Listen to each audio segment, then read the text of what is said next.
प्रिय भक्तजनों, आज हम सुनेंगे सीता नवमी व्रत कथा।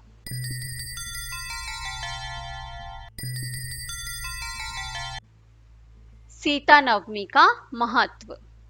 देवी सीता को माता लक्ष्मी का अवतार माना जाता है। देवी सीता धैर्य और समर्पण की देवी हैं।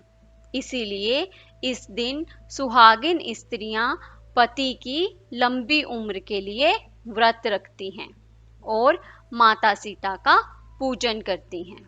वहीं कुंवारी कन्याएं मन वांछित वर की प्राप्ति के लिए यह व्रत रखती हैं। धार्मिक मान्यताओं के अनुसार इस दिन व्रत और पूजा करने से तीर्थ यात्राओं और दान पुण्य का कई गुना फल प्राप्त होता है। देवी लक्ष्मी भी इस व्रत से प्रसन्न होती हैं।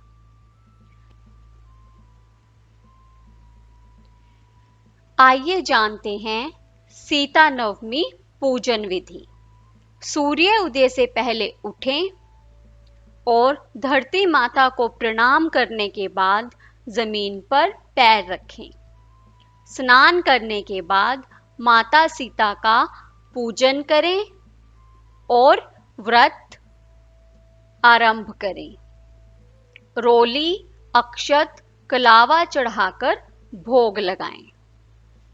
जैसा कि सब जानते हैं, सीता नवमी के दिन सुहागनें अपने पति की लंबी आयु के लिए यह व्रत करती हैं और कुंवारी कन्याएं मन वांछित वर पाने की इच्छा से इस व्रत को करती हैं। तो आइए जानते हैं इस व्रत की कथा। प्राचीन समय की बात है, किसी गांव में देवदत्त नामक एक ब्राह्मण अपनी पत्नी सुहाना के साथ रहते थे। उनकी पत्नी व्यभिचारी थी। एक दिन ब्राह्मण भिक्षा के लिए गए हुए थे। मौका पाकर ब्राह्मण की पत्नी कुसंगत में पड़कर व्यभिचार कर्म में लिप्त हो गई।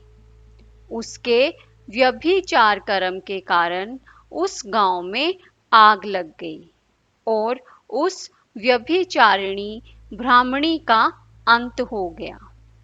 अपने पाप कर्म के कारण उस ब्राह्मणी का जन्म चंडाल के घर में हुआ। वह अंधी होने के साथ साथ कुष्ठ रोग से ग्रसित थी। इस तरह वह अपने पूर्व जन्म के कर्मों का फल भुगत रही थी। एक दिन वह भूख प्यास से बेहाल भटकती भटकती एक गांव पहुंची।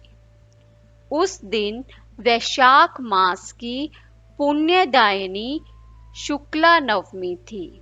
वह सुधा में व्याकुल लोगों से गुहार लगाने लगी कि कृपा करके मुझे कुछ अन्न दे दो।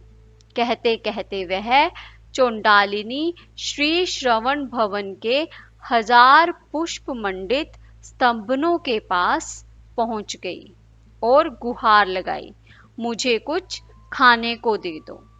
तभी एक संत ने कहा, हे देवी, आज सीता नवमी का पावन पर्व है।